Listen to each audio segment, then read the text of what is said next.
The Spin-off Podcast Network. This is Kiwi is back for a brand new season with more inspiring kōrero from special guests including rugby player, father and role model TJ Perenara. My family bring me joy. Rugby brings me joy too, but it's not the same joy as my family brings me. And global dancer and choreographer Kirsten Dodgen. For some reason, people think I'm very intimidating. Listen to the new season of This is Kiwi, brought to you by the Spin-off Podcast Network in collaboration with KiwiBank. Available now wherever you get your podcasts.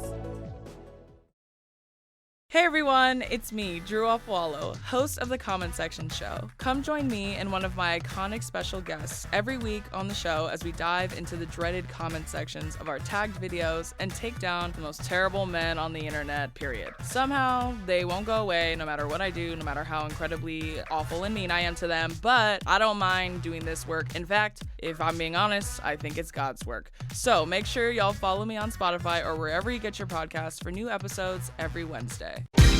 The Real Pod is brought to you by our good friends at Nando's. They've got restaurants across Aotearoa, and if you order through the Nando's app, you can collect Perry Perks points to redeem for delicious rewards. Hit nandos.co.nz to learn more and start earning.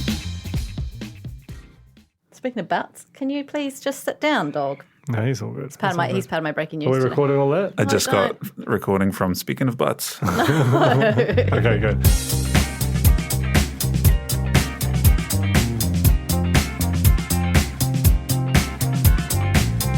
Kia ora, welcome along to Silver Award winning in the inaugural New Zealand Podcast Awards podcast, The Real Pod.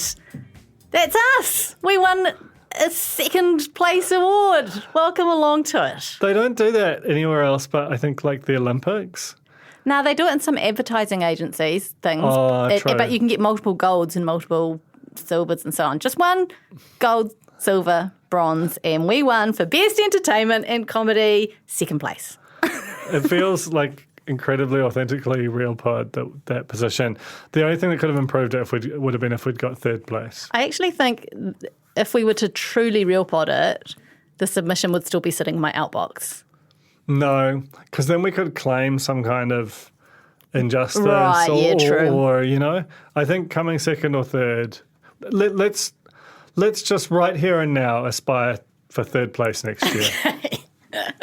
My name's Jane Yee. I'm joined by Duncan Grieve. Also, my dog Pickle is here. I'm just saying that's kind of like just a warning in case he makes some noise or does a poo at some point. We have to do some emergency action on pod.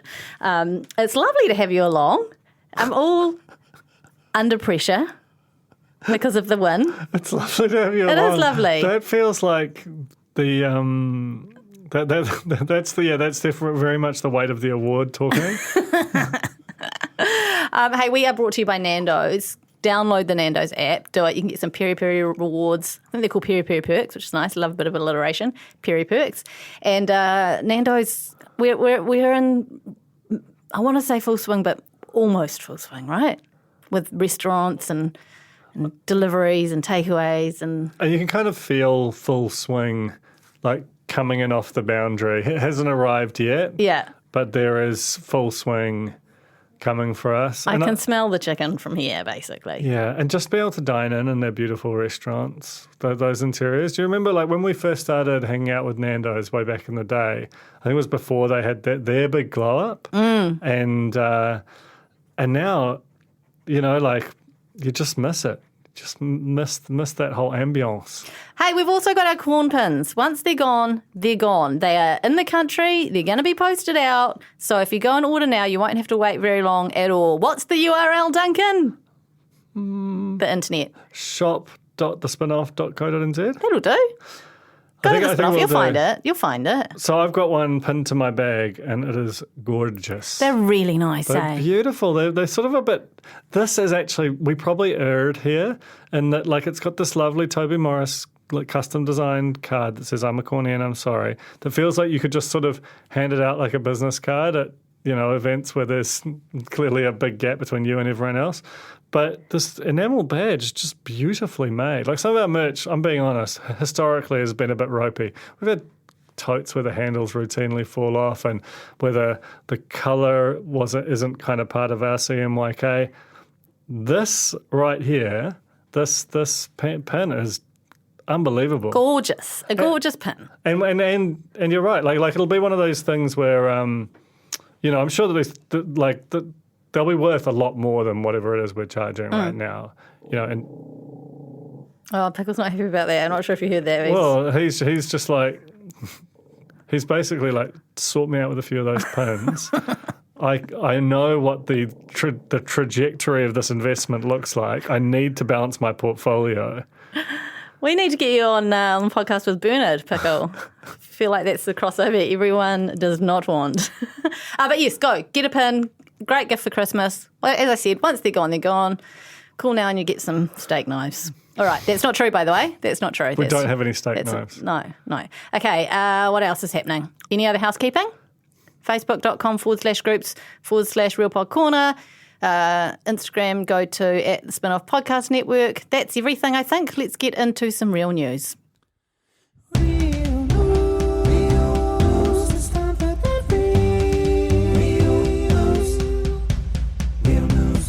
Let's start with the block. Yeah. Huge money, basically. Just so much money. So much money. I found it very, I don't know, when you were watching it, because is it okay to confess that you and I have both had property transactions in the past year? Yes, it's okay to confess that. So we know what the market is like, and it's a hell pit. And when I saw those reserves, I was just like, that's really cheap. Like Point Chev, I think, might be the worst part of the Auckland property market for just kind of completely unhinged values. I think people have all just sort of gone, I want to move somewhere where it's like a nice beachy community near the city, and it's kind of a cul-de-sac, like peninsula type thing. And that's Point Chev's it. And so it's become just, it's had hyperinflation even by any other standards. And I was like, you can't just get anything for that price. And then they all just made did they all make more than the previous highest ever? Oh, yeah. By a long way, by more than double. Yeah. So you're looking at who lost in that transaction, and I think it's Warner Brothers. I think everyone was ready for people to do well in this show. Maybe not that well. I think that's the problem is that maybe they set the reserves a few months ago, or and I think there's definitely, they wanted a good news story out of it. Like it kind of reinvigorates the franchise. It's a great way of trying to get more people to apply for it. Ironically, next year they've already got that taken care of. But it was just huge sums of money, which meant that even though this thing from a raw television perspective, just lots of Zooms and very few people in the same room, lacked a bit there. The sort of electricity of what those things went for was pretty, made it very kind of compelling, and also just like quite a bleak story for our times. As a television spectacle, it wasn't great. I do obviously prefer the auction room environment where you've got some 2-bit actors in the crowd pretending like they're bidding, but you you actually see some of the purchases, whereas this was all just reps from the real estate agency. It was kind of funny though. I mean, the best bit was definitely Keegan on the iPad, as if that's where he lives. And Dylan just carrying him round, and then him floating, just suspended in the air next to Dylan on the couch, and just as if completely normal. Keegan's already joined the metaverse and quite likes it there. Keegan might be coming to Auckland now with that win. Going to pay off his mortgage. Might be making his way to the 09. Good luck getting through the border though. Well, I feel like he'd get an exemption. He's definitely, he's the kind of worker we need. He's in construction, right? It's an essential worker. That's right. We need people to build some more homes so that our future block houses aren't like the thick end of $3 million. Oh, it was crazy. So I think it was 600 odd, 660. It was very literally Kiwi number, wasn't it? 660. It was $660,000 that Tim and Arty won, and then they got another $100 on top of that. Phenomenal sums. Huge amount of money, and no one walked away with less than 400. It's bonkers. And I guess the cool thing about that is compared to some of the bleaker recent block outcomes where someone's made like a couple of $100,000 and they're really stoked, and there's another team with like nothing. Yeah. Who basically got a bunch of like Subway over 3 months as their payment for just quitting their jobs and throwing everything in his house. Like the vibes were from everyone just radiant. Yeah, and they should be. Except for the most confronting part of it all is that I can't remember who it was, but someone said what they were going to do with the money was probably put it back into the market, as in they were probably going to go. And I'm like, oh, good luck buying a house with, $250,000. It's like it's actually not going to get you very far, which is like the worst part of it all. Oh, so much of it, if you were, doing any kind of fair reading of it, is just this is really, really a sad indictment on our broken housing market.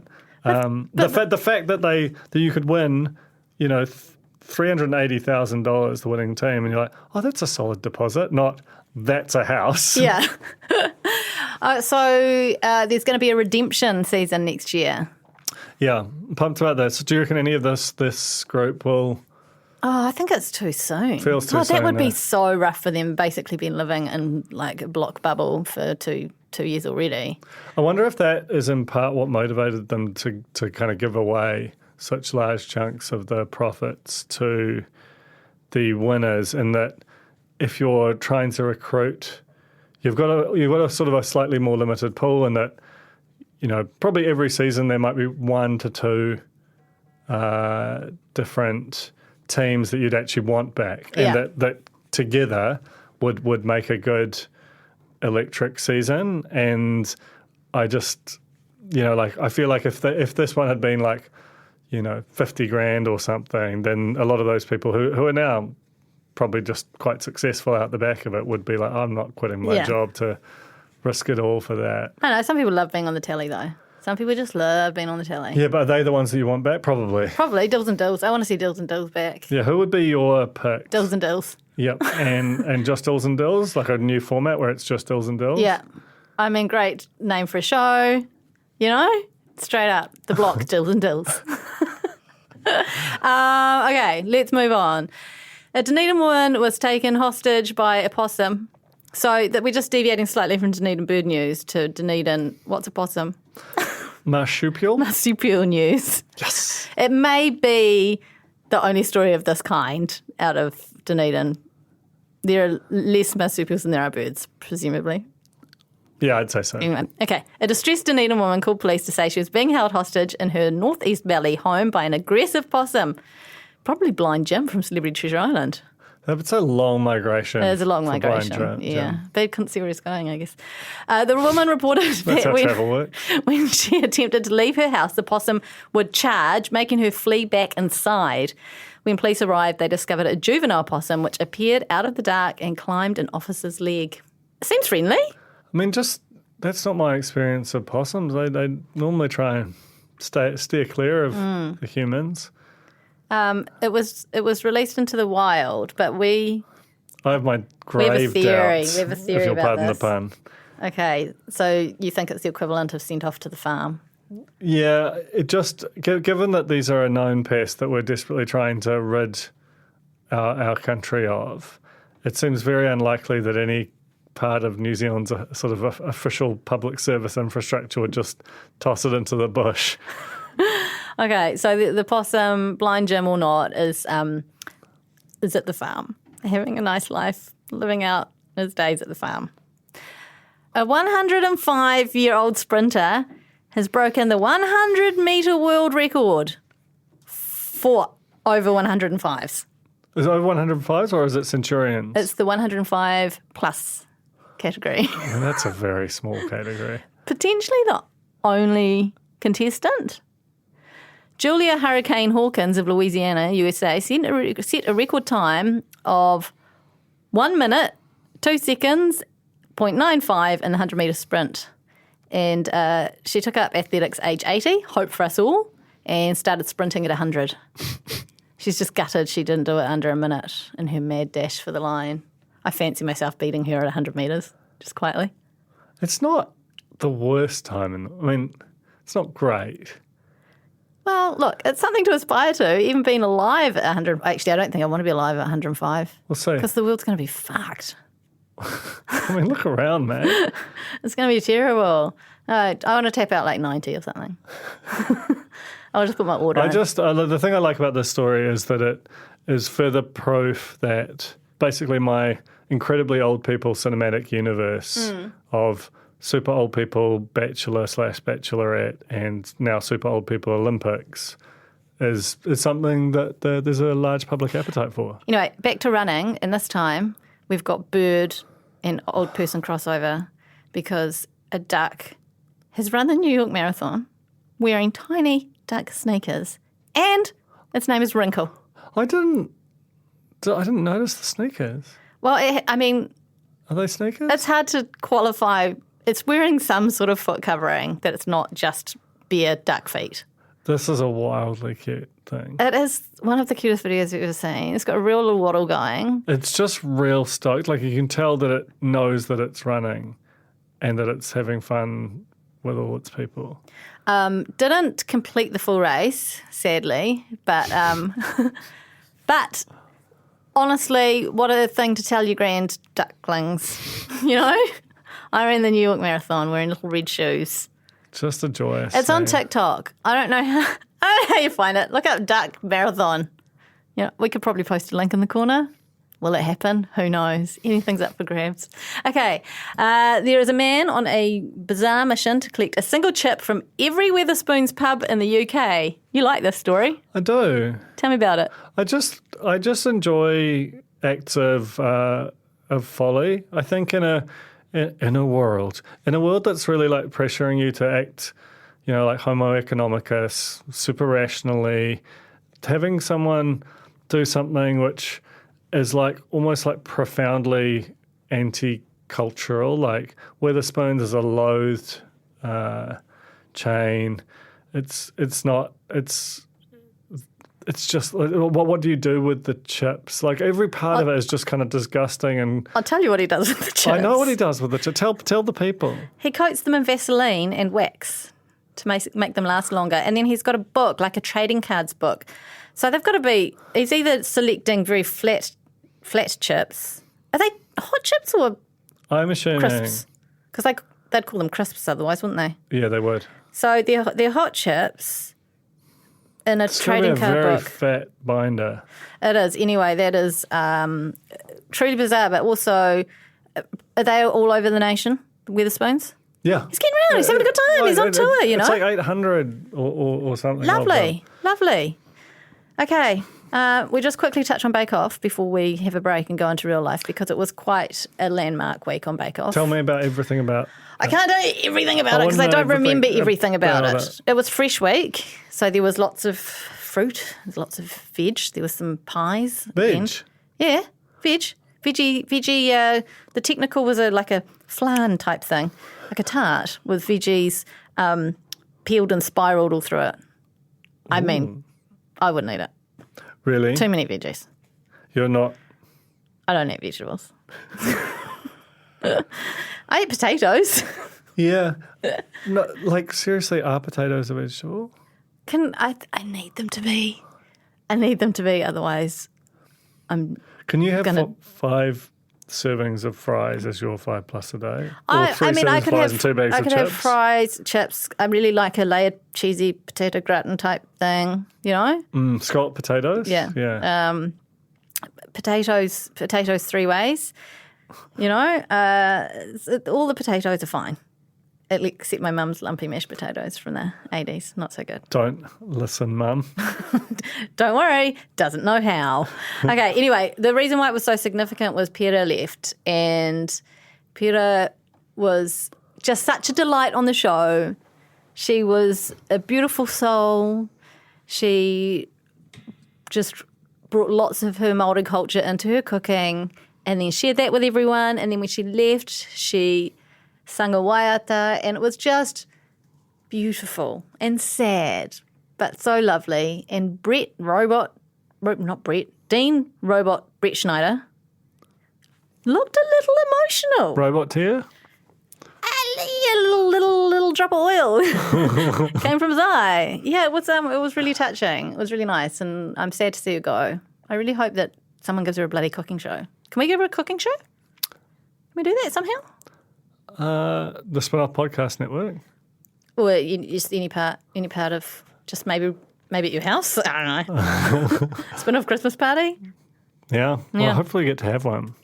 Anyway, so that was Bake Off. I think we're down to like 5 or 6 people. This is where you come for your authoritative. I know. Look, I recap. have to. I can explain why I am the way I am today when we get to real life. Okay. Which we're going to do real soon, just after this break. Scientists are leading the conversations about the future of Aotearoa and the biggest challenges of our time: our land, ocean and climate, our physical and mental well-being, our food health. It's never been more important to understand science.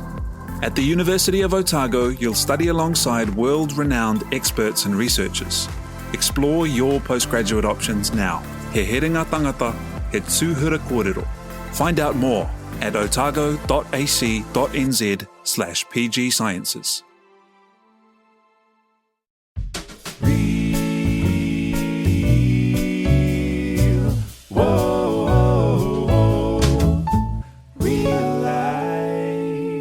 We just had a real quick kōrero on the break about how we are flat as potato chips in a binder travelling around the UK.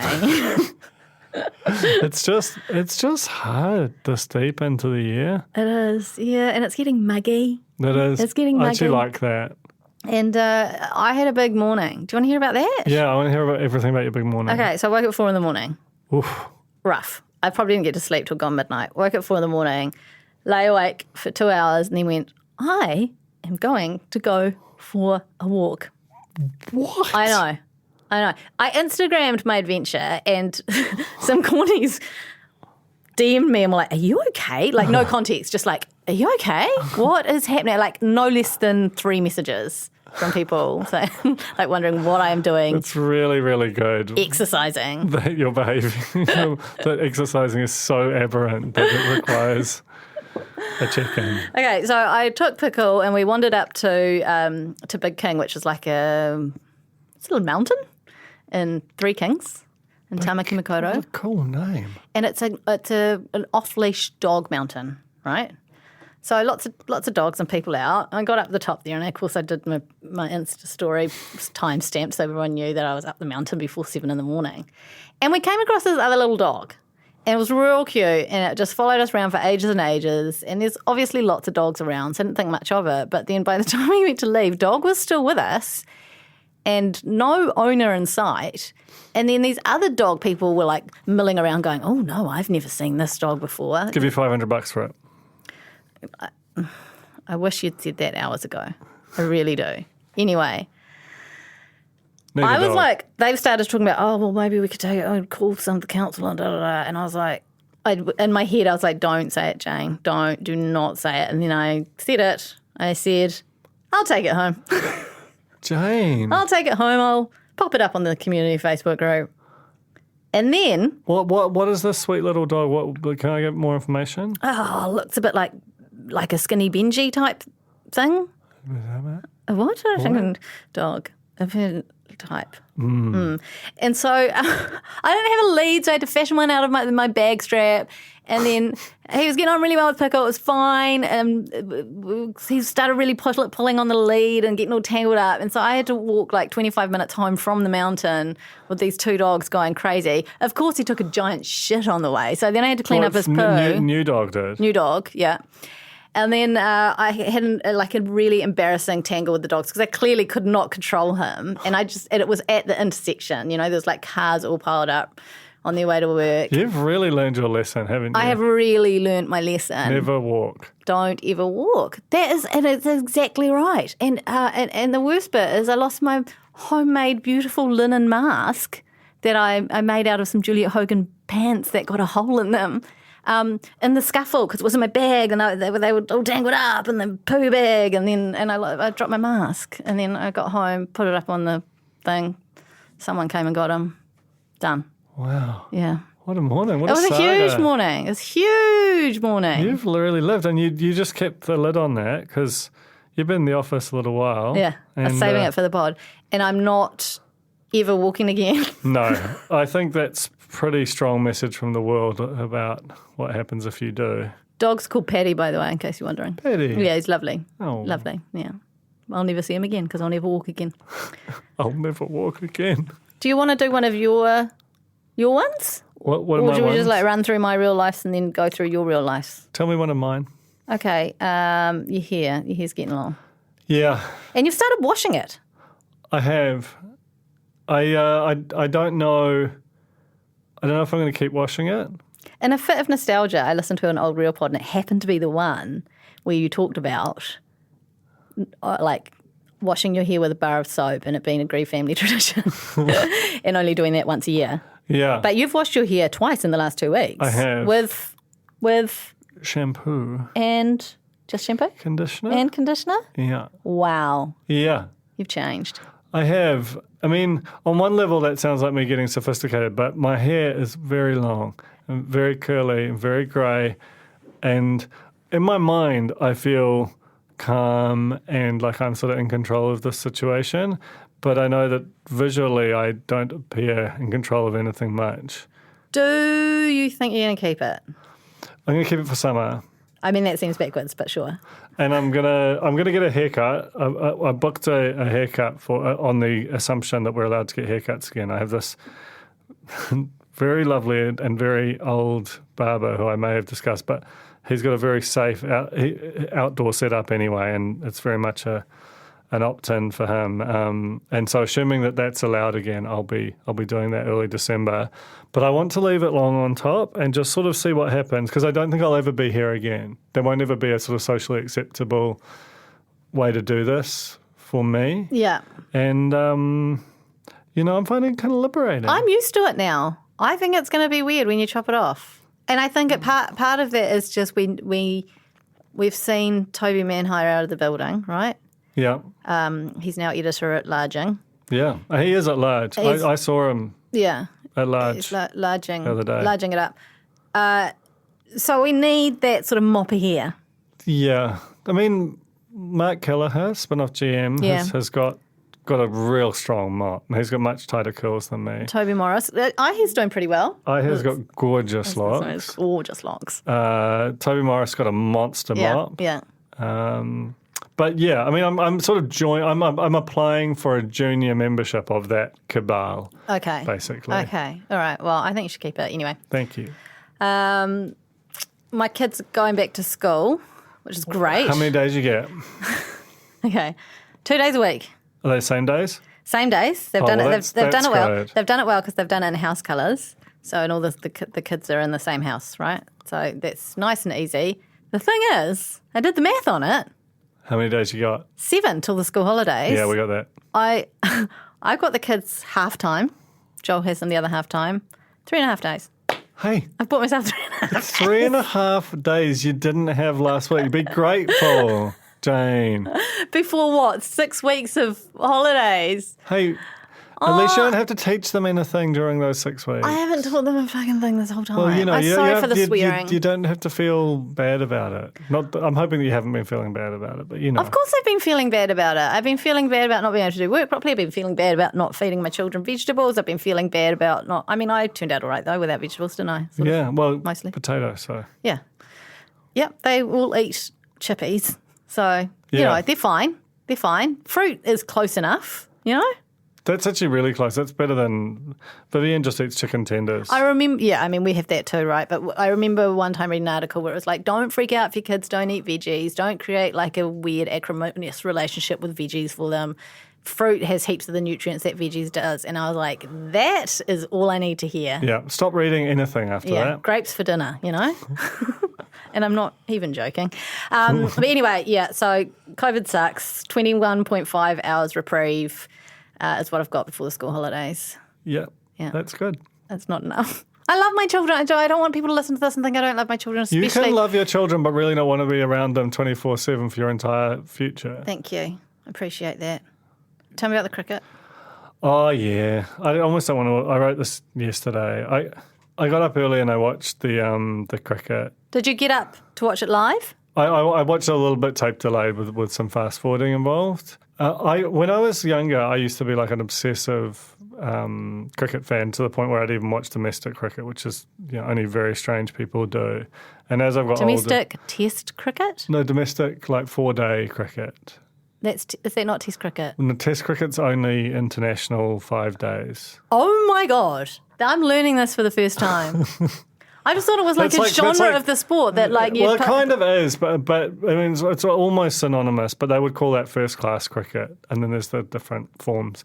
Anyway, So much to learn. and lately I've just got less and less time in my life, and my proper engagement with cricket has diminished somewhat. But there's like a hardcore of really like intense cricket fandom at the spin-off. Shout out to the Offspin and Simon Day, And I came into the office and watched the last day of our famous victory in the Test the Test Championship. Yep. Came into the office and watched the agonising draw in the One Day World Cup a couple of years ago, and this one, watching it alone without the strong vibe of the office around me, I just always had a bad feeling, and so it proved.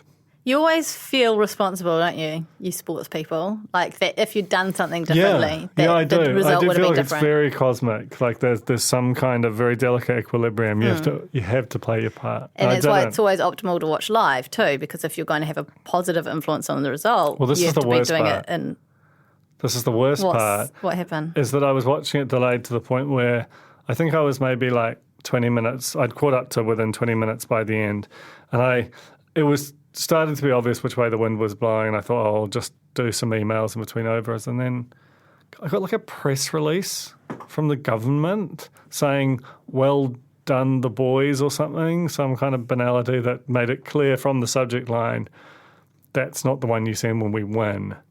And Hang on. Why is the government press release? I don't think the government should be doing that. What was it? Just like a feel-good press release? They do that kind of stuff, but I sort of understand it, but I feel like they should have a warning contains spoilers or something. Yeah. Or maybe I shouldn't be on my emails. I don't know. I just felt the whole thing felt kind of terrible by that point. Protecting yourself from spoilers is a very hard thing to do. There's so much different media that's out to get us humble delayed watchers. It's just not worth it. You basically got to hide yourself in Jason Kirsten's arc, and I mean, you got to do that full stop. got to do that full stop. I hit the shops, sort of, for the first time. What'd you do? I went to Shampoo and Things, got myself. Why is that so good? I didn't even know that was a shop. That seems too niche. It's a Rodney Wayne it's like their little retail of hair product shop thing. I could have God, guessed that doesn't even make sense, that sentence. But you know what I mean. It's a shop just with shampoos and conditioners. You can get all the salon stuff and all that kind of thing. Now, I've been using the same shampoo for forever, and I ran out of it during lockdown.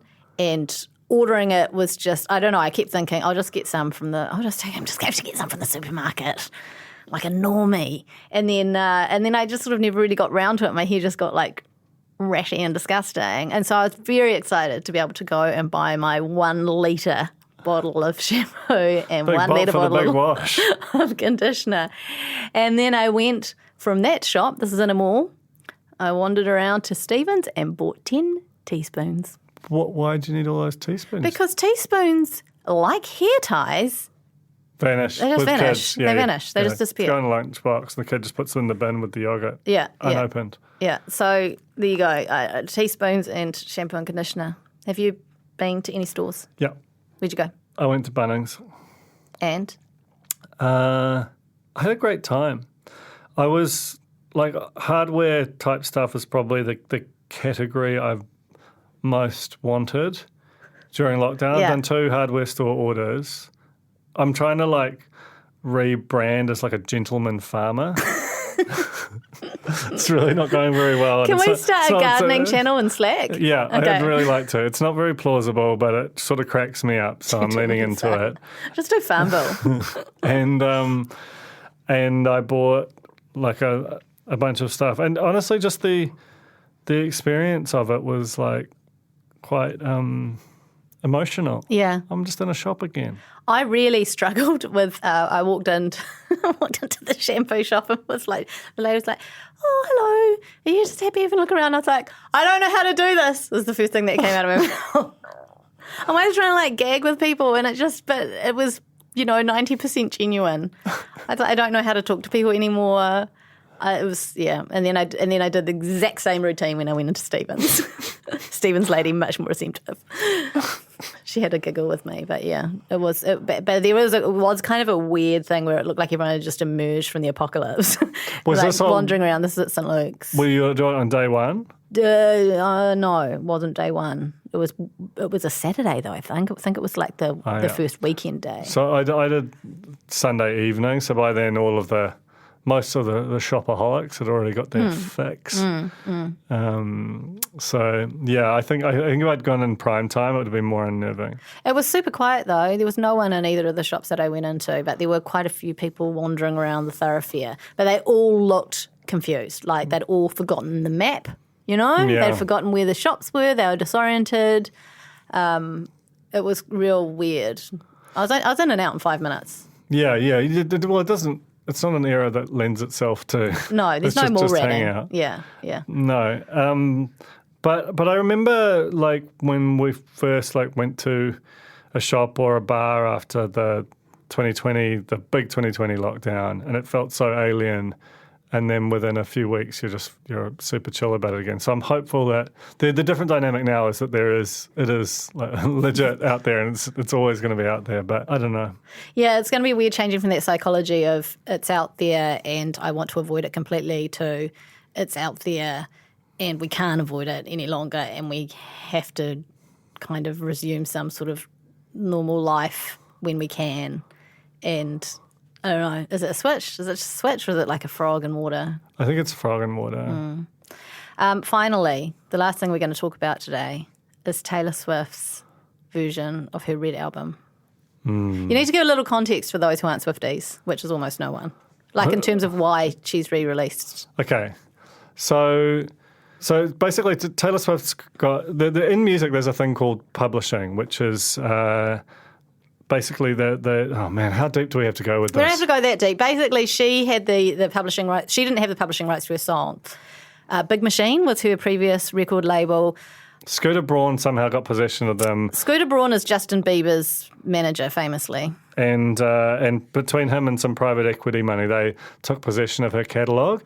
And then Taylor Swift, who I think is like underrated.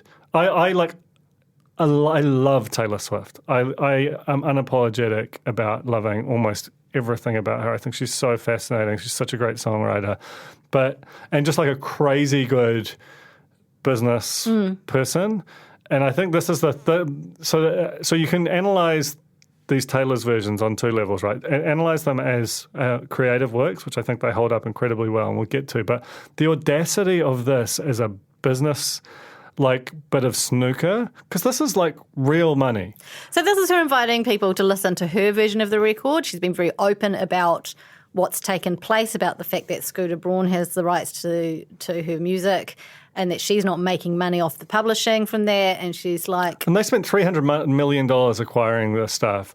And then she had to spend, no doubt, like a shitload of money re-recording what are sort of on some level they're note-for-note recreations of, but they're also unmistakably but tangibly better than the originals, and then just puts them out into the marketplace and says, you do you. And people are just, like her fans are probably more likely fans of her than fans of Scooter Braun plus some private equity money. I'm just guessing.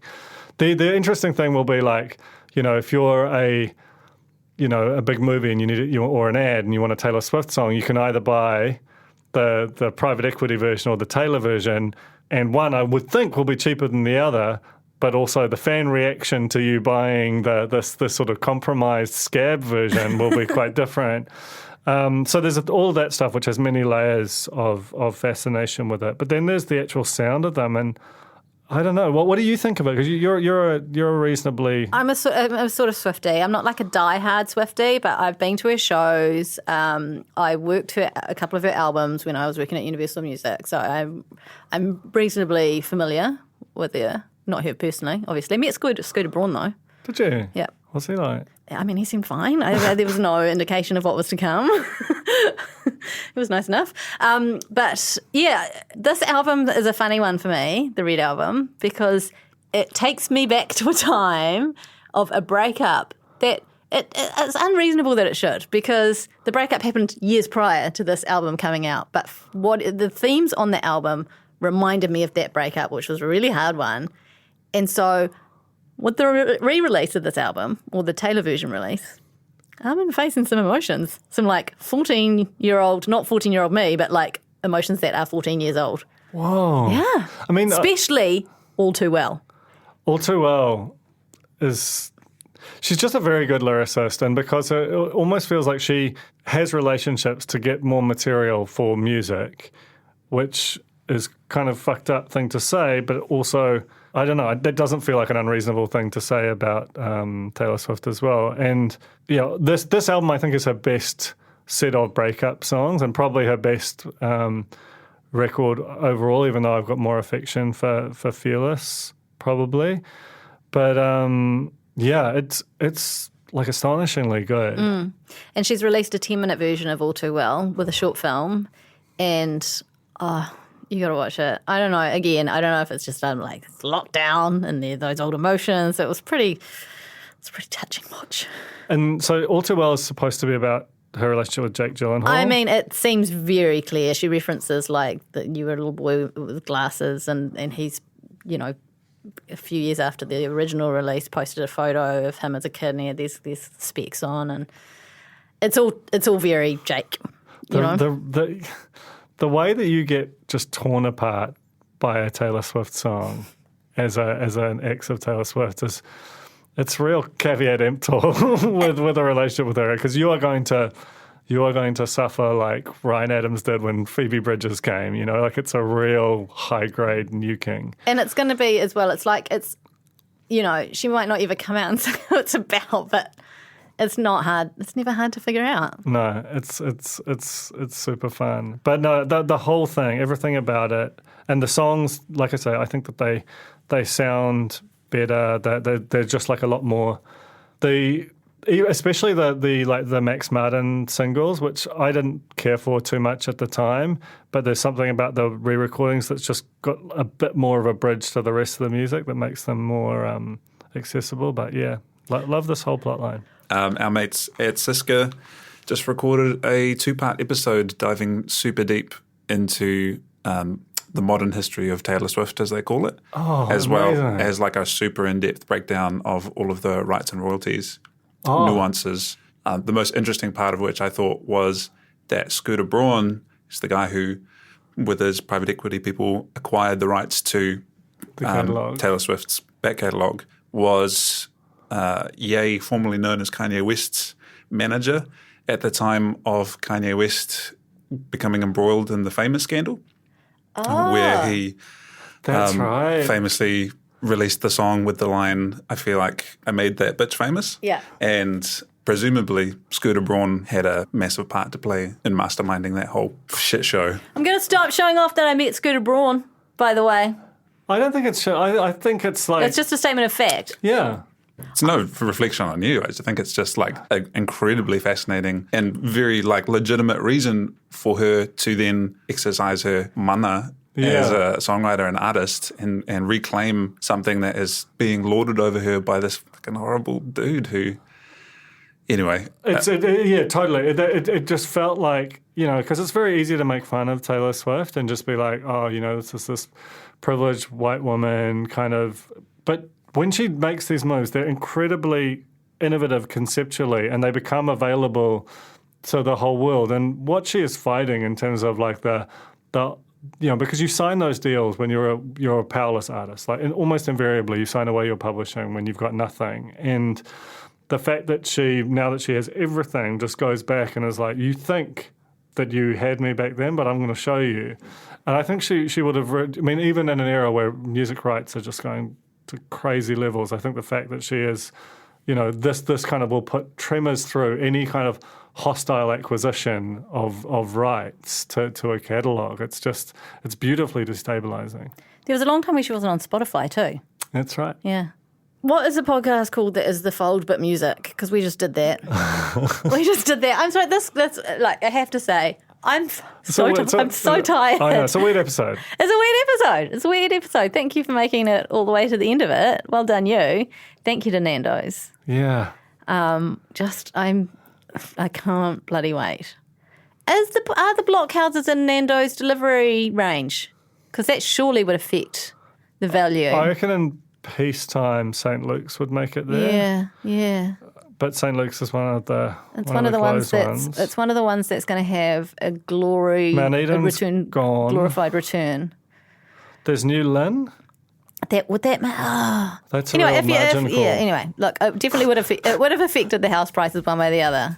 If you can't get your delivery of Nando's to Point Chev, then those prices were low that they sold for. And if you can, then that was the exact value. Screaming bargain, okay? Okay, all right then.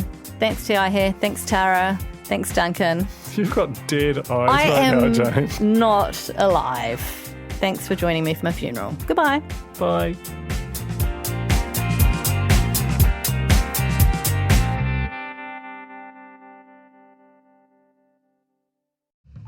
Kia ora, this is Toby Manhire, here to urge you to tune in to Gone by Lunchtime, a podcast with me, Annabelle Lee Mather and Ben Thomas, tackling the world of New Zealand politics, from policy to polling, from scandal to psychodrama. Listen to Gone by Lunchtime, brought to you by the Spin-Off Podcast Network, wherever good pods are sold. Do you find it hard staying optimistic with all the financial news in the media?